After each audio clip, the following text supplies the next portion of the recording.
Hello dear future colleagues. This video provides a general overview of veterinary necropsy, discussing various symptoms that may suggest certain diseases, their differences, and differential diagnoses.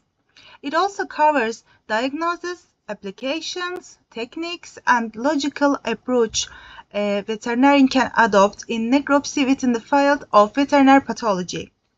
Useful and brainstorming-oriented case examples and comparative analysis of various diseases are included to provide general information about necropsy and the practical applications of veterinary pathology. This video was created using Notebook LM application and various course materials. After creating this video, I translated it into English to use as a teaching material. So if you'd like, let's begin. When an animal suddenly dies, what it leaves behind is not just a void, it is also a mystery. Today we will see how a very special investigator, as a veterinarian, transforms into a detective. Let's witness together how this detective pieces together the clues to unravel the mystery behind the death. But where does such a concealment begin? It all starts with that most basic question: what happened to this animal? How could you reveal the mystery of this death? So let's see.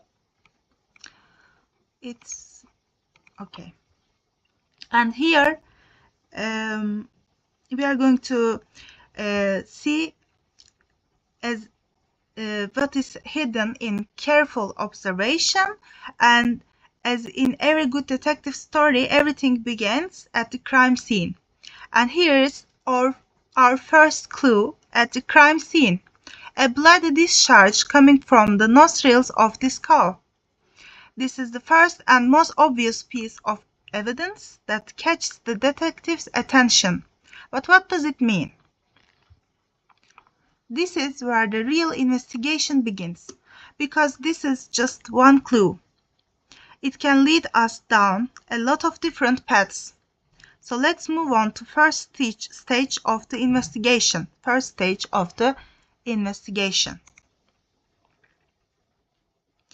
Post-mortem examination. That is, time to learn how to read these first visible clues. Look, a bloody runny nose is not like a smoking gun that instantly betrays the killer. Never. It's more like beginning of a list of possibilities. Veterinarians call it a distinguishing mark. In short, our detective's first task is to prepare a list of potential suspects. And here are our main suspects. The list is quite long. It ranges from very dangerous bacterial infections like anthrax to tumors and even lung hemorrhages. But there is a surprise here. What does the list say? A post-mortem finding. So this clue is actually a deception. It could be a completely natural condition that develops after death. This is where the detective's real skill comes in, being able to distinguish a real lesion from a false mark. Every investigation has a priority order, right? Priority order. This case is no different. Eliminating the most dangerous suspect right from the start is vitally important. Why? Because this suspect poses a great threat not only to other animals but also as to humans. This quite clearly illustrates the seriousness of the situation. So, anthrax. Charbon means anthrax. Anthrax is so dangerous that a sample must be taken and examined under the microscope before opening the body. This is an absolutely indispensable step for the safety of both the detective and those around him or her. This is exactly this scene is exactly what our detective is looking for under the microscope. If he or she encounters encounters this image of these small rod-shaped bacteria, namely Bacillus anthracis. Bacillus anthrax. Then the most dangerous suspect is confirmed and the investigation takes on a completely different, much more serious dimension. But what if it's not anthrax? Then our detective starts looking at other case files. Let's look the other case files.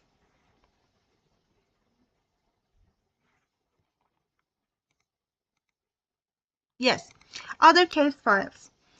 Malignant catarrhal fever. Things are a little different in this case because the clues aren't just in one piece but spread throughout the entire body. This disease doesn't reveal itself with a single symptom. It appears like a constellation of science. This means our detective needs to look for evidence hidden in the other parts of the body instead of just focusing on the nose. Here are two of those very specific signs left by this disease. Let's see. So, let's see. In the photo of the left, on the left, we see the clouding of the cornea, known as blue eye. On the right, there are tiny red spots the size of a pinhead of the tongue, known as petechial hemorrhages. Then, when these different clues come together, a clear picture slowly begins to emerge. The final piece of evidence that solves the case is usually hidden inside the mouth. These erosions on the hard palate, the roof of the mouth, are a very typical, very classic finding for malignant catarrhal fever disease. Now, when all this evidence is gathered together, our detective can now determine the cause of death with great confidence. Now, let's direct our detective skills to horses.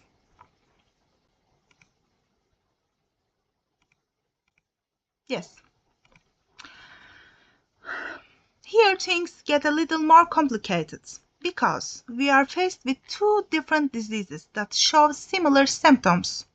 We have two different suspects. On one side, glanders caused on one side, glanders caused by the bacterium Brucella mallei, and the other, the group caused by Streptococcus equine. Both can cause respiratory problems, but their modes of operation, let's say their nodes are different. They are very different. Glanders usually causes ulcers of the skin and nose, while Gurm is known for its huge lymph node abscesses, and most importantly, glanders is a danger to humans. This is a very typical image of glanders, these lesions on the face you see on the left. And that is open sores. They are one of the most important external pieces of the evidence of the disease. For an experienced detective, these lesions play a key role in narrowing down the suspect list. Gurm forever, you see on the right side, leaves behind a unique card. The enormous swelling of the lymph nodes under the jaw can be so severe that it even prevents the animal from breathing. In fact, that's why the disease is called strangles in English. For a detective, this is an almost impossible clue to miss. Up until now, we have focused on the external clues, but if we want to learn the whole story, we need to dig deeper. So it's time for an internal examination. Internal examination. Let's see.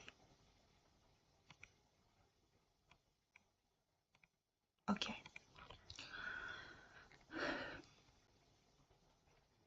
It's important to remember that relying only on external examination is like reading only the cover of a book. To find the real cause, it's essential to look inside the body.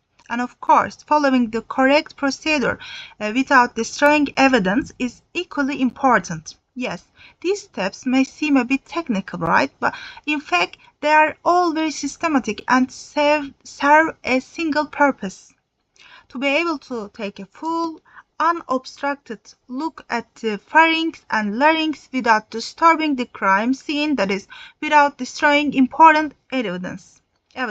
That's the whole point. And this is a result of this meticulous technique. A complete view of the upper respiratory tract. Now, lesions, blockage, or other abnormalities hidden inside can be easily detected. Our detective leaves no stone unturned. But, for example, what might be found inside? Here's an example. These nodules, you are going to see the nodules. Nodules are caused by a nodular exanthema or lambskin disease in cattle. From the outside, you can't see anything, but inside they obstruct the trachea, causing severe respiratory disease and distress and ultimately death. This finding is the final touch that confirms the diagnosis. Here's an official name for this whole process we are going to see, which is necropsy. And as we see, it's much more than just cutting open a body. It's a methodical, scientific investigation aimed at uncovering the story behind the death. So why is it all so important? Because thanks to these investigations, epidemics can be stopped, herd health can be ensured, and even people can be protected from diseases transmitted from animals to humans, which is zoonotic diseases. Each case is actually full of lesions that can save future lives. And so we saw how a detective puts together in the clues left behind by a disease. This brings one final question to mind. If the answers are so clearly written inside the body, what other secrets does pathology have waiting to uncover? Who knows?